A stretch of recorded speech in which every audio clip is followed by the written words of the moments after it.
Right down the chute, Kevin Durant. NBA Lockdown with Bruce Bowen. Gets it to James. Here's a three for the win. Good! It is good! The NBA Lockdown podcast with Bruce Bowen. Here's ESPN.com NBA columnist Israel Gutierrez. Welcome into another edition of the NBA Lockdown podcast. We're without Bruce Bowen today, who's got a hectic travel schedule, so it's going to be me, Israel Gutierrez. We're going to talk to Tom Haberstroh of ESPN.com. Going to talk to Jason Minnix of ESPN 1250 in San Antonio and Amin Elhassan of ESPN.com. We're going to start off with the Heat and the Pacers. Gives to Hill, looks at the shot clock with 5, trying to get a shot off James to steal, off to the races against Paul George, takes him to the rim, missed it, but Wade is there to throw it down. Dwayne Wade trailing, rescuing the Heat, who have scored 8 in a row. Timeout, Indiana. And joining us now to talk Heat Pacers is ESPN.com's Tom Haberstroh. Tom, I'm going to start with this. You know, the Indiana Pacers tried to sort of suggest that they were in control of the game for 3 quarters and lost it in the fourth.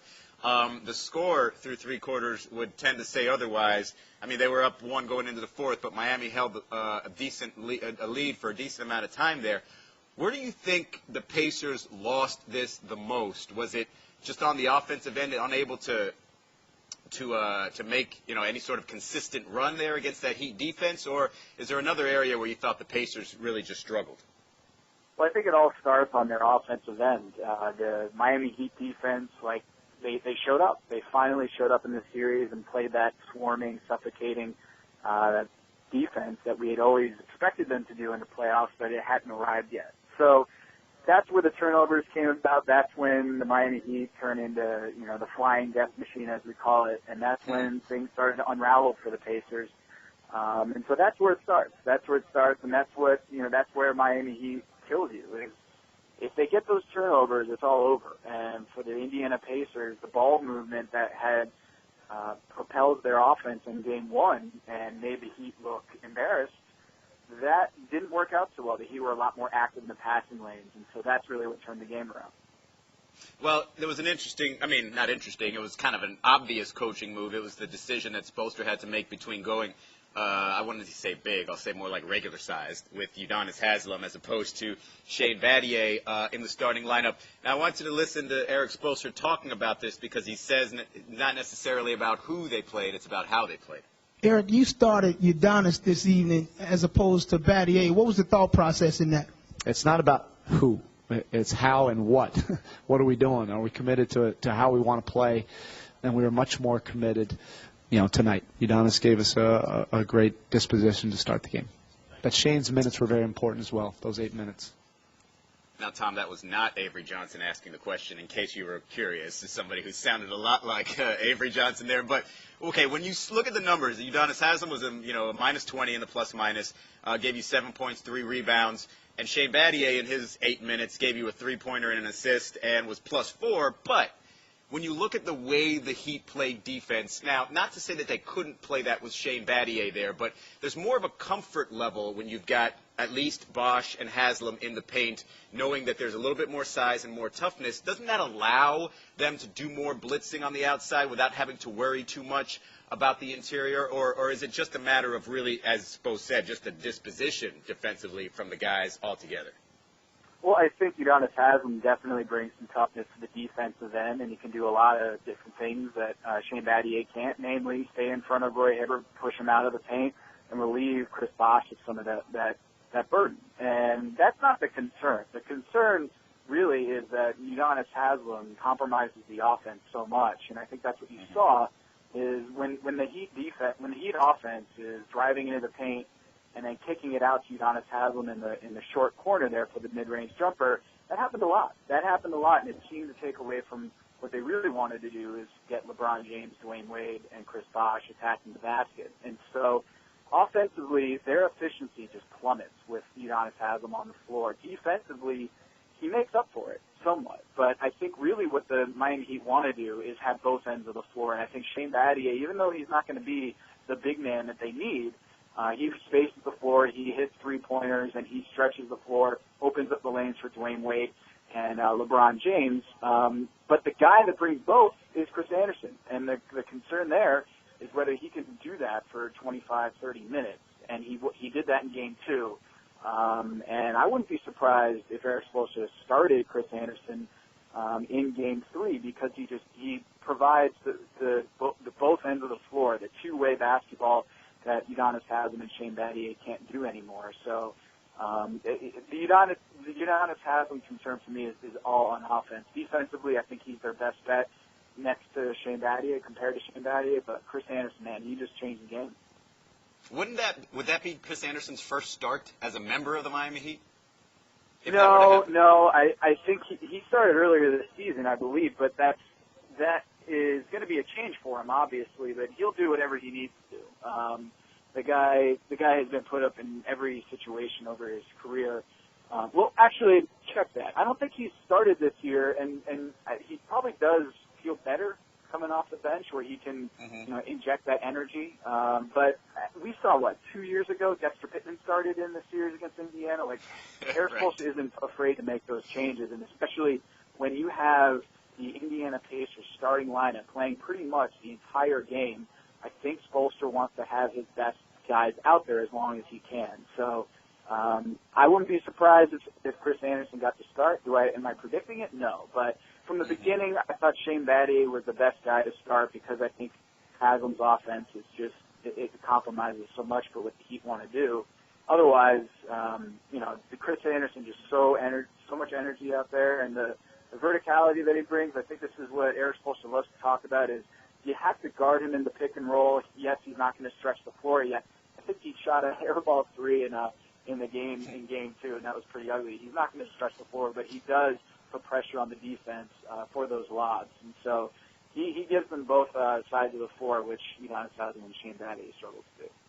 All right, well, we're going to have a healthy disagreement here because to me, I think you go with Udonis Haslem because, to play against the Pacers, their offense, if you play just normal defense, is going to be a problem. They're not going to be scoring 100-something points on a regular basis. They're going to shoot in the 40s if you just play normal defense. We've seen all season long their offense, it can be a struggle for them. And so with Udonis, that's more likely to happen. It's almost certain that you can play your normal defense and that team will shoot in the 40s and probably end up in the high 80s or 90s versus the other way around. If your defense struggles when you go smaller and their kind of eyes light up a little bit, the Pacers, and you saw that in Game 1, on the other end, there's going to be so much pressure to score. So to me, it's like if you can just sort of piece together enough offense, even if you have Udonis out there for, 18, 20 minutes, I think that's the safer bet, especially when you have closers like LeBron and Dwayne, and we saw last night. But you still think that they can play that level of defense even if Shane's in there? I mean, do the numbers tell you that in the past that they were able to be successful enough there, or is it just that much of a struggle with Shane out there?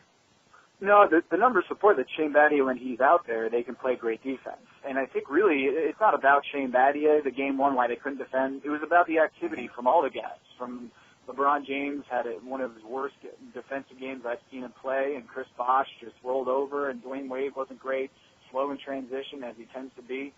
So I don't think it's so much Shane Battier why they were terrible defensively in Game 1. I think it's mostly their disposition, their effort, they just weren't in tune. And I think, maybe Udonis Haslem corrected that by being out there, but I think more likely they just realized that they got to play better defense. They got to be more aggressive and more in tune to create those deflections and create those opportunities and get out in the open court. So I think really it was really just their mindset was a lot different in Game 2, and it's hard to say. Did Udonis Haslem do that, or was it just they collectively realized they actually have to play defense in the playoffs?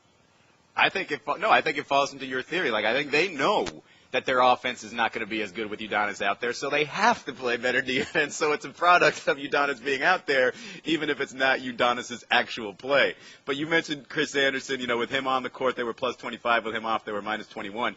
The Pacers, when he was on the floor, they shot less than 30%. They shot 29.3%. So Chris Anderson, I think I'm with you. I think he needs to play as much as possible, but I think he's better coming off the bench because then you don't have to worry about early foul trouble and then trying to manage his minutes and all that stuff. You just kind of play him out there, at his regular bench rotation, but then maybe extend it a little bit more. Just just going to end up here talking about the Pacers now.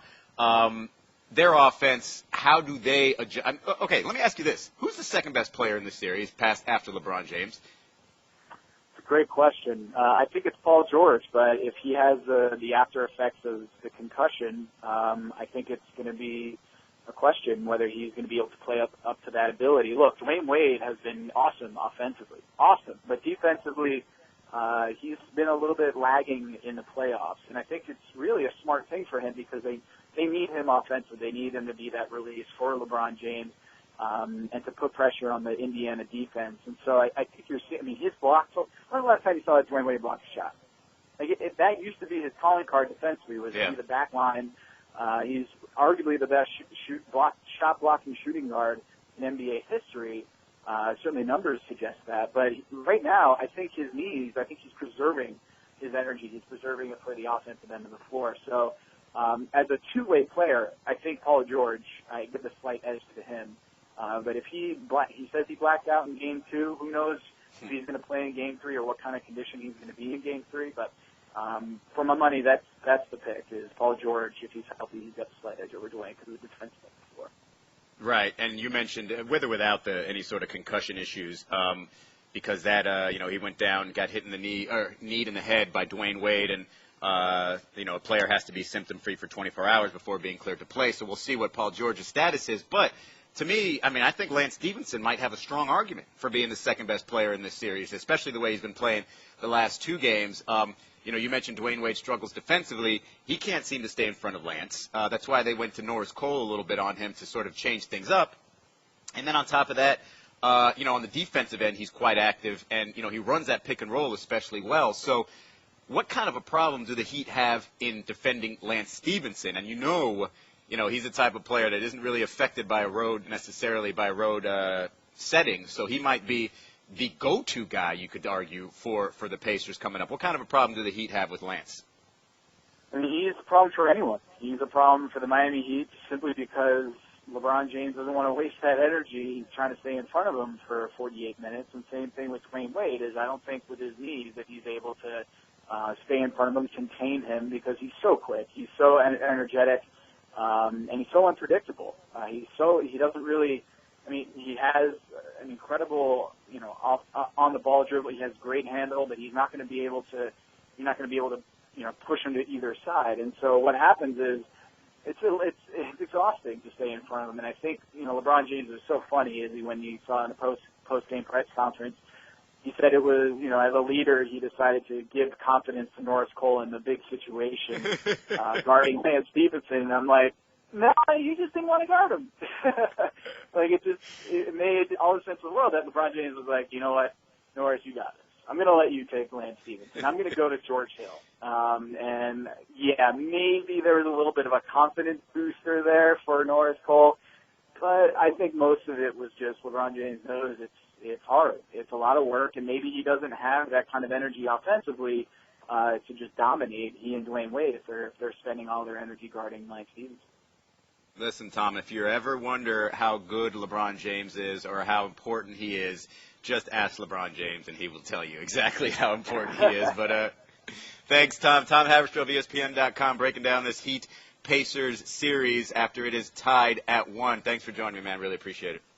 You got it, Izzy. We're going to take a quick break here and then move on to the Western Conference Finals. Speaking to Jason Minnix of ESPN 1250 in San Antonio. We'll be back right after this. What makes the Indy 500 the greatest spectacle in racing? Michael Morgan. We are playing. Everyone in the grandstands are on their feet. Now the winner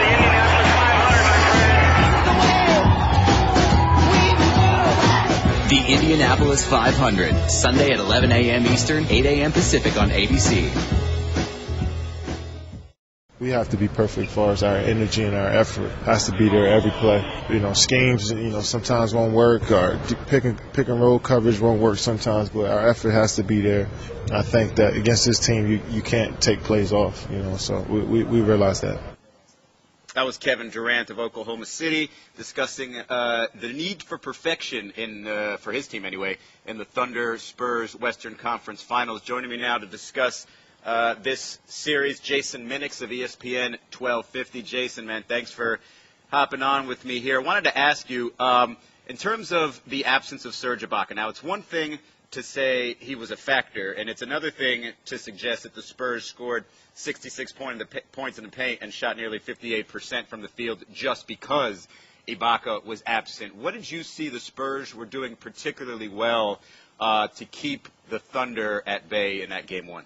Well, I mean, they were doing what the Spurs have done really since Game 7 against Dallas in the first round, and you saw what they did in 4 of the 5 games against Portland. They shot the ball well because of Tony Parker, and Tony Parker, while they doubled him, he was able to get the 12 assists, and a lot of that was because the paint was open because Serge Ibaka wasn't there. Now, 66 points in the paint, I knew Serge Ibaka really changes what the Spurs like to do offensively because he stops the ball movement. I didn't expect to see what I saw. I mean, but I don't know that I'm not saying if Serge was there, the Spurs would have lost that game, but him not being there certainly made it a lot easier for the Spurs to run their offense, starting with Tony Parker and his penetration, and Tim Duncan was going by Nick Collison like he wasn't even there in the first half. Yeah, and, it's like you said, the Thunder actually had a 78-77 lead with 4:43 left in the third quarter, so it wasn't as if it was impossible for them to at least stay in the game or to limit San Antonio. But then, from then on, the Thunders took 24 field goal attempts, and 20 of them were jump shots. So, as insane it is to say that a team has scored 105 points in Oklahoma City, if you're the Spurs and you allow 105 points to Oklahoma City, that the defense was particularly good. But when they needed to, they were able to contain that team. Obviously the Spurs play with pace, so you have to adjust all the numbers. But in terms of the way they defended Oklahoma City, how would you judge that? Well, obviously they gave up 105 points, and while they had, 67 at halftime, I know Greg Popovich had to be thrilled with that, but you also look at how Oklahoma City was able to score. And, look, with Kevin Durant, Russell Westbrook, they are going to score a lot of points, and you saw that in the third quarter. The Spurs didn't shoot the ball well. They kind of were stuck in mud. The ball movement wasn't there in the third quarter. And, Oklahoma City was able to make a run and briefly took the lead there. San Antonio was up by 15 at one point in the first half, but Oklahoma City was able to shoot their way back into the game and were only down 8 at halftime and, took that lead. Then the Spurs ratcheted up their defense some. And, you look at what they're going to try to do, and they all say this, Kevin Durant's going to score. You just got to make him uncomfortable, make him work for everything that he's going to get. Same with Russell Westbrook. In that third quarter, he was able to get some transition shots, and they let him get away for a little bit, and then they tightened that up defensively in the fourth quarter when they were able to pull away and get to 122 points, which they will take every day. But, Game 1 was near perfection for San Antonio, or as close to it as you're going to get in an NBA game. They shoot nearly 60%. And they get 66 points in the paint. You look at their assist numbers. That's what the Spurs want to do night in and night out. After the game, Scotty Brooks just kept talking about the need to play better defense, play better defense, play better defense. Well, without Serge Ibaka, I don't know how much better they're going to play because they don't have a replacement for Serge Ibaka. I kind of expect them to do what Dallas did to San Antonio in the first round and do all kinds of switching on the defense. And the Spurs just have to be prepared to exploit those mismatches, which they didn't do against the Mavericks. Yeah, it's funny. That's exactly where I was going to go with this. Because, look, to me, when you're playing the Spurs, Game 1 in particular is always going to be the most difficult because they're so difficult to prepare for. The way they run their offense, that's why in the regular season they have such success, especially since they've gone to this more up-tempo type of style, is because, they're difficult to prepare for in any one-game situation. But going forward, if the Thunder do start switching and doing everything that Dallas did to give them trouble, how do the Spurs handle that? What about that gives them trouble? It stopped the ball movement, and that's what San Antonio is about, is the ball movement. And you hear Greg Popovich, he all the time say, you can make the pass to get a good shot, make the extra pass, and get a great shot. Danny Green is a fantastic three-point shooter when there's nobody around him. Put a hand in his face, and it's not going down. And that's where that extra pass comes in, and San Antonio's players are unselfish. They're not worried about their individual stats, so they're able to play that kind of team basketball and make that extra pass. I mean, I think Tony Parker was more excited about the 12 assists the other night than if he would have scored 20 points. And here's a point guard that came into the league as a score-first guy that has turned into a get your teammates involved and get as excited about an assist as he would have made field goal. And if there is a lot of switching tonight with no Serge Ibaka, San Antonio is going to have huge matchup advantages, and they've got to be prepared to take advantage of that. And I don't think they really were in that Dallas series in the first round because, they had blown out Dallas, the last 2 years they have owned the Dallas Mavericks, and Dallas hadn't done that to them all year. I don't think they were as prepared for it, but in that Dallas series, it was their defense. I mean, the 3 games that they lost in that series, they still shot over 50%. So it's for the Spurs, it's a combination of both. Be prepared on offense for the switches, but play good defense, and they'll be fine. Yeah, you mentioned Danny Green, as the Miami Heat can attest. If Danny Green is hot, if he's shooting wide open shots and hitting them, then you're definitely going to be in trouble. Especially, I mean, he was 6 for 7 in that game, made 4 threes, and you could tell he was on when he pulled up for one in transition and just kind of nailed it. But you had everything going if you're the Spurs. Obviously, the final numbers will tell you that. You had Tim Duncan, 27 points, 11 and 19 shooting. We mentioned Danny Green. Tony Parker was 14 and 12. You had Ginobili off the bench with an efficient 18 points.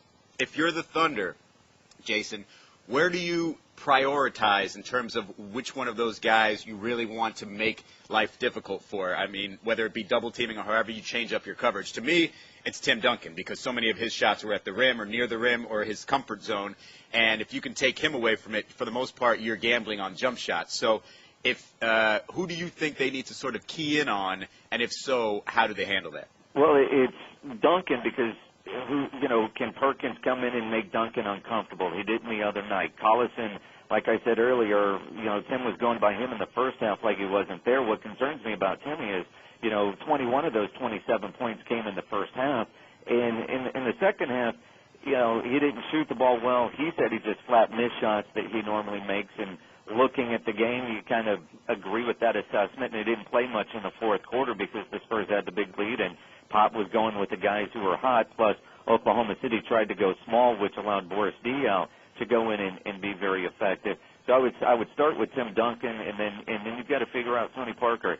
It all starts and ends with Tony Parker, but Tony Parker is developed into such a quality point guard, one of the top 5 in the league, that if you take away his shot, he will make that extra pass. He is not going to try to shoot through stuff that isn't there. And, I'll make the comparison to Russell Westbrook. Fantastic player, but I've always believed that Russell Westbrook should never take more shots than Kevin Durant. Unless he's rolling and having one of those kind of games, then you let him go with it. But Russell Westbrook a lot of times will try to take a bad shot, force a bad shot, as opposed to make a pass. Tony Parker won't do that. All right, last question here for you, Jason. Talking to Jason Minnix of ESPN 1250 in San Antonio. We saw last year the Spurs kind of have that revenge series against Memphis, and it wasn't until the game actually started and you heard a report from during the broadcast about how badly the Spurs wanted to get back to the finals. So you have the revenge factor for 2 years ago with the Thunder. You have getting back to the finals and that sort of motivational factor. How do you avoid, if you're the Spurs, the Thunder being able to make an adjustment like they did a couple years ago and win this series? And how much do you factor in that motivation in terms of the Spurs? Because a lot of people don't talk about that. They talk about, their ability to carve up defenses, and they talk about how well coached they are. But that has to drive them a lot, doesn't it? It drives them. I mean, they won't talk about it. You know how the Spurs are, Izzy. They won't talk about it, but you know that last year they let one get away. I mean, they were 28 seconds away from a title in Game 6. I don't even know if they remember even playing a Game 7. They lost that championship in Miami last year in Game 6. They were up 2-0 2 years ago to Oklahoma City. I look at this series, and with good series, you see it right now with the Heat and Pacers. There's some hate there. There's some genuine dislike. I don't know that you have that in this series. I think Spurs Mavs have it. Spurs and Grizzlies have a little bit of that hate. Oklahoma City's too nice. Kevin Durant, everybody loves Kevin Durant. I don't know if there's enough hate in this series, but it motivates the San Antonio Spurs. Tony Parker the other night after the game was asked about it, and he said it's not personal, and then he used Greg Popovich's line about having the appropriate fear. And, that's get on the podium, don't say anything dumb. Tony Parker, well coached on the floor and in dealing with the media. But it does. It motivates them. They want to go get the one that they let get away last year. And you look at Tim Duncan, what he's doing at his age, what motivates him. He wants another championship. Ginobili, Parker, they're all that way. It is about going after that fifth title for this franchise. Thank you very much, Jason Minnix of ESPN 1250 in San Antonio. Really appreciate the time, man. Izzy, anytime, man. I didn't get to ask you why you hate the Spurs so much. So many Spurs fans always want to know why do you always pick against San Antonio? I don't always pick against San Antonio. I do not always pick against San Antonio. I will say that I did have the chance to change my pick after the Serge Ibaka injury, and I didn't. And to be honest with you, maybe that's just a little bit of stubbornness on my part. It has nothing to do with, there's no hatred for San Antonio. A couple of years ago, I said they weren't going to be champions. I had a strong feeling about it. Ended up being right. They lost to the Thunder, and now all of a sudden everybody thinks I hate them. But I don't. It's all good. Not as much as Charles Barkley does, I'll tell you that. Yeah, Chuck, public enemy number one in the Alamo City. Well, thanks again, Jason. Really appreciate it. And now we're moving on to talk Lottery Dynasty. The second pick will be made by the Milwaukee Bucks. And that means that the number one pick in the 2014 NBA Draft goes to the Cleveland Cavaliers. That was Deputy Commissioner Mark Tatum doing what Adam Silver has done a few times before him, saying the Cleveland Cavaliers are getting the number one pick for the third time in 4 years. Being joined by Amin Elhassan of ESPN.com. Amin, it feels like the NBA is going to keep giving the Cleveland Cavaliers the number one pick until they do find the next LeBron. What was your first thought when you saw that the Cleveland Cavaliers or even in the top three, much less got that top pick, given the stroke of luck they've had over the last 4 years? When they jumped up into the top three, I said they got the number one pick. There's no rhyme or reason. I just had a feel in my gut that they've got the number one pick. I just knew it. And then, as they start unveiling names, the first one was Philadelphia, so we knew that it was going to be Milwaukee or Cleveland. And I won't lie, we're journalists, Izzy. We're not supposed to root. But my guy, David Griffin, I worked with him in Phoenix. He is now the general manager of the Cavs. When it came down to those last two, I said a little prayer. I said, I hope Griff gets his number one right here.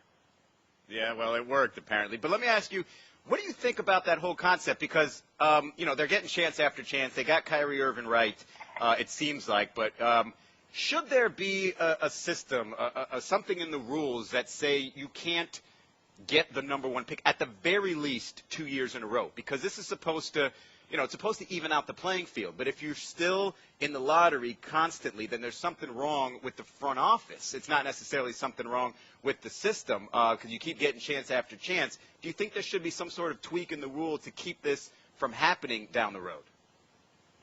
Well, I still think something wrong with the system. Right. You have these teams. I mean, the other two teams that missed out were actually trying to be there. If anything, we should applaud Cleveland. They were trying to win late in their season, even though it was ruining their odds. So we should be happy that they won the number one pick. I know it stinks that they won several in the 3 and 4 years. That seems a little imbalanced. But I think the bigger concern should be, what about these two teams that made it a point to be as awful as possible so they could be in this position? I think that's the real problem, and that's what we should be talking about, not the luck of the draw. Because, hey, you know what? Winning the number one overall pick in 2013 wasn't that big a deal. Who would you look in that draft and say, that's number one caliber when you compare them to all the other draft classes in history? Right. It's a good point. I will say, you want to talk about conspiracy theories. You talk about the league potentially not allowing the Bucks or the Sixers, two teams that were kind of openly tanking. Well, maybe not Milwaukee, at least not to start the year. But, the tanking conversation was built around those two teams, and they didn't get the number one pick. So, yeah, but let's move on back to the Cleveland Cavaliers for a second. And your boy, David Griffin, the new GM there. Here's what he had to say about the team's stance hanging on to this number one pick. You know, we're very open-minded. We're going to try to get radically better much quicker. We really feel like there's a sense of urgency about improving our team as a whole, and we're going to look for the right fit in that, and we're very open-minded in what that means. Now, it sounds like, when he says something to the effect that we want to be better as soon as possible, that you're not really going to count on a rookie to do that. And, again, they've had so many high picks in the draft lately. Where would you suggest they go? There's a conversation about, trying to make a run at Kevin Love, although, Kevin Love would essentially have to okay the trade and agree to an extension in order to take that risk. Where do you think they should go, either with the pick or moving certain parts to get a significant star next to Kyrie Irving? Ooh, this is a tough one. I'm not in favor of them moving that pick unless it's for something surefire that's locked in for a few years. So if Kevin Love were to agree to an extension, then yes. But indications are he probably wouldn't until they showed that they could do some other things to upgrade that roster, and that's just too much of a risk for me to give up the number one pick for. With the pick, I think unless his health check comes back negative or comes back not encouraging, I'd go with Embiid. I think guys like that come once in a lifetime. And I'm not just talking about 7-footers, and I'm not just talking about skilled athletic 7-footers. I'm talking about someone who, when you look at him and his level, his skill level and level of play at the beginning of the year, and how he improved game by game, picking up things that take people years to be able to master and look fluid doing, it was just remarkable. I haven't seen anyone like that in a long time. I wasn't aware enough when Hakeem was in college, but I understand it was kind of the same feeling watching him from game to game. It was just from, I don't know how to play basketball, to I look like I've been doing this all my life. And I'm not comparing this kid to Hakeem Olajuwon, but I'm just saying that factor about him, combined with his length, combined with his size, makes me very excited about his future prospects. The question is the back okay? That's a very serious question, and you have to trust your medical staff and training staff to be able to make that judgment. Beyond making the pick, this is the hard part because it takes two to tango. I think, Tristan Thompson is going to be up for an extension this summer. You may want to look at dangling him out there. He's a good, hard-working player. He's highly energetic. He finishes around the basket, but does he have a little bit of a ceiling, perhaps, because he's not really a high-level defender, and his skill level is still, is still based on him playing harder than everybody and being a better athlete. Anderson Vera's out. Great guys you want to have in your locker room. Great defensive big. He's got a partial guarantee on his last year of his deal next year. He might get you some stuff in trade dangling. And then, of course, the whole Dion Waiters, Kyrie Irving, are they buddies? Are they not buddies? Can they work together? Can they play together? I think you'd have to at least explore what a Dion Waiters trade would get you out there. And maybe if you package some of those things to try and get some talent in there. Yeah, I'm with you. I mean, you kind of stole the thinking process out of my head because I thought you make the pick. And to me, it's either Embiid or Wiggins. Embiid, the way you talk about him, I would absolutely, pair him with Kyrie Irving. And that, for starters, will at the very least help some of your defensive issues that you have when you got a guy like Irving out there letting everybody into the paint. But also, I think you make, Wiggins could be a good partner, too, if you think he's got that crazy high ceiling. And then you absolutely dangle Dion Waiters, Tristan Thompson, and maybe a future first-round pick and try to get yourself that way, not necessarily giving up on potentially, a big-time franchise player in this draft, which everybody's been telling you that's the potential of this draft. But last question here. Anything else stand out to you about that lottery order? Because to me, I felt bad for Detroit, man. Stan Van Gundy dropping a spot and then all of a sudden losing his first lottery pick as a chance to help that franchise. That's hard. That really is a punch in the gut. But, again, this should serve as a reminder. The reason why that pick is going to Charlotte is because they attached it to Ben Gordon to take back Corey Maggette. Anytime you throw in picks to get something done, you are opening yourself up to this. And you better make damn sure that what you got coming back is something that you can build around, something that's worth having. They traded Ben Gordon just to get rid of his contract. And when you throw in a pick and you only protect it for the top 8 for what seemed like a a pretty benign service that the Bobcats perform for them. You know, that's their fault, and they need to live with that spin, even though there's a new general manager there. All right, well, thanks a lot. This is Amin Elhassan of ESPN.com for joining me. I really appreciate the time, man. Thanks. No problem. Thanks a lot, Izzy. All right, that's going to do it for this edition of the NBA Lockdown Podcast. Thanks again to Tom Haberstroh, to Jason Minnix, and to Amin Elhassan. We will talk to you again on Friday. Thanks for listening to the NBA Lockdown. For more great podcasts, visit the Pod Center page at ESPNradio.com. What makes the Indy 500 the greatest spectacle in racing? Back home again. We are playing. Everyone in the grandstands are on their feet. Now winner